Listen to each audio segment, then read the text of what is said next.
Здравствуйте, уважаемые телезрители! С вами в студии прокурор Янтьевского района Ястребова Оксана Геннадьевна. Сегодня я хотела бы коротко рассказать о работе нашей прокуратуры. Недавно в Янтьевском районе осуждена женщина за незаконную розничную продажу алкогольной пищевой продукции, самогона. Прокуратурой района поддержано государственное обвинение по этому делу. Женщина обвинялась в совершении преступления, предусмотренной статьей 171 прим. 4 Уголовного кодекса Российской Федерации, это незаконная розничная продажа алкогольной и спиртосодержащей пищевой продукции, совершенная неоднократно. Судом установлено, что женщина ранее в мае 2017 года привлечена к административной ответственности за реализацию самогона, и ей назначено наказание в виде штрафа. Однако на путь исправления женщина не встала. Утром 5 декабря 2017 года она реализовала односельчанке алкогольную продукцию объемом 1 литр за 300 рублей. Изъятая жидкость сразу же была направлена на исследование, где было установлено, что данная продукция является самогоном, относится к пищевой продукции. Вину в совершении преступления женщина не признала, однако в ходе судебного следствия государственным обвинителем представлены неопровержимые доказательства вины подсудимой в совершении данного преступления. Суд, согласившись с мнением представителя прокуратуры государственного обвинителя, назначил жительнице Янтьевского района наказание в виде штрафа в размере иного дохода, это пенсии, за период 5 месяцев в размере 34 тысяч рублей. В прокуратуре Янтьевского района систематически проводятся проверки исполнения законодательства в сфере жилищно-коммунального хозяйства. В течение первого полугодия этого года в прокуратуре района выявлено 10 нарушений законодательства в этой сфере. С целью их устранения внесено 6 представлений. Виновные должностные лица привлечены к дисциплинарной ответственности. Объявлено 1 предостережение.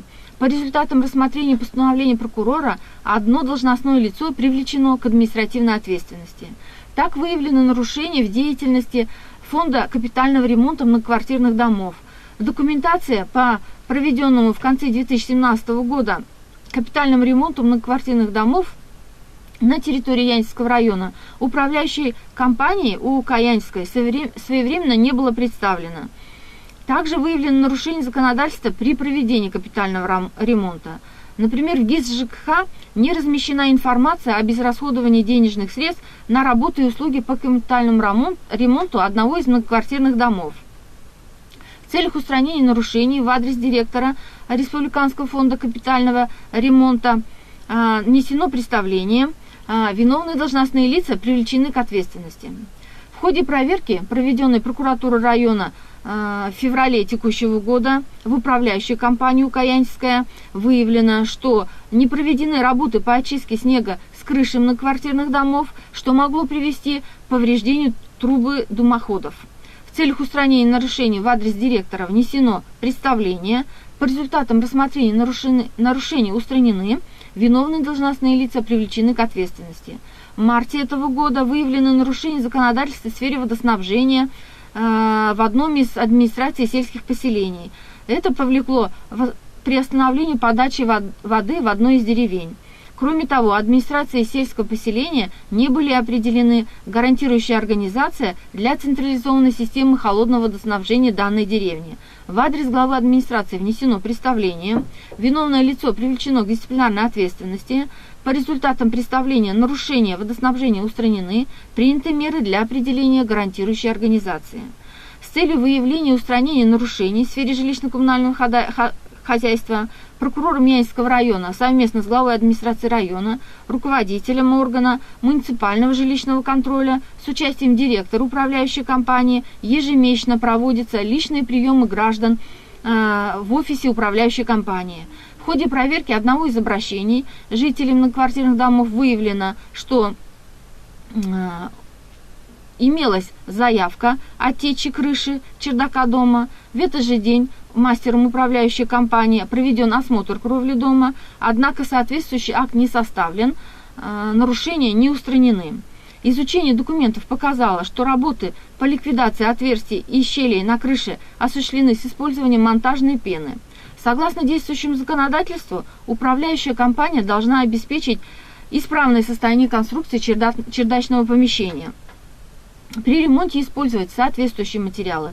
В данном случае для защиты течи от протечки необходимо было заменить шиферные листы, однако управляющая компания этого не сделала. По результатам проверки в отношении директора управляющей компании возбуждено дело об административном правонарушении, и материалы направлены для рассмотрения в Государственную жилищную инспекцию. Постановление заместителя руководителя Государственной жилищной инспекции, директор управляющей компании привлечен к административной ответственности в виде предупреждения.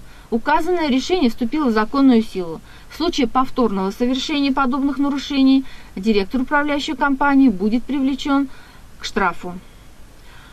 В ходе приема гражданам даются грамотные и мотивированные разъяснения законодательства.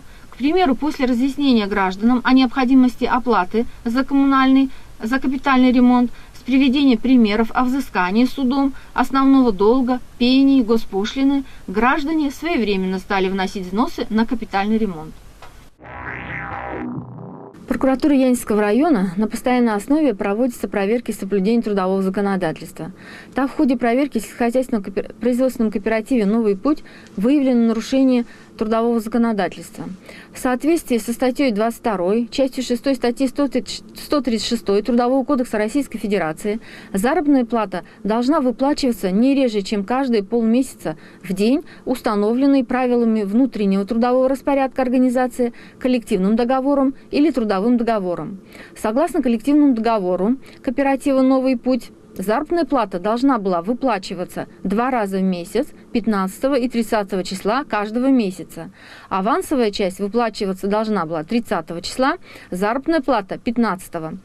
В ходе проверки установлено, что работникам кооператива не выплачивалась авансовая часть заработной платы. Таким образом, председатель кооператива не обеспечил соблюдение законодательства об оплате труда на предприятии. С целью устранения выявленных нарушений, восстановления нарушенных прав работников данного предприятия на своевременную оплату труда прокуратуры района в адрес руководителя предприятия внесено представление. Главный бухгалтер, ответственный за своевременную выплату заработной платы, привлечен к дисциплинарной ответственности. В отношении председателя СХПК «Новый путь» прокурором возбуждено дело об административном правонарушении, предусмотренном частью 6 статьи 5.27 Кодекса об административных правонарушениях Российской Федерации. Это невыплата в установленный срок заработной платы, и направлено для рассмотрения в Государственную инспекцию труда в Чувашской Республике. Постановлением государственного инспектора председатель данного кооператива признан виновным в совершении указанного правонарушения, и ему назначено наказание в виде штрафа в размере 10 тысяч рублей. Уважаемые телезрители, хочу вам рассказать об изменениях федерального законодательства. Так изменился срок предоставления средств материнского капитала. Постановлением правительства Российской Федерации 3 марта 2017 года внесены изменения в нормативные правовые акты правительства Российской Федерации, которые устанавливали порядок направления средств материнского капитала на компенсацию затрат, связанных с улучшением жилищных условий, получением образования ребенком, приобретением товаров и услуг, предназначенных для социальной адаптации и интеграцию в общество детей-инвалидов. Теперь, в случае удовлетворения органам Пенсионного фонда Российской Федерации заявления, перечисление средств материнского капитала осуществляется в течение 10 рабочих дней со дня принятия данного заявления. Данный срок раньше составлял 1 календарный месяц. Изменились сроки обращения в суд за разрешением индивидуального спора. Федеральным законом от 3 июля 2016 года внесены изменения в отдельные законодательные акты Российской Федерации по вопросам повышения ответственности работодателей за нарушение законодательства в части, касающейся оплаты труда. Ранее работник имел право обратиться за судебной защитой нарушенных трудовых прав в течение 3 месяцев со дня, когда он узнал или должен был узнать о нарушении своего права.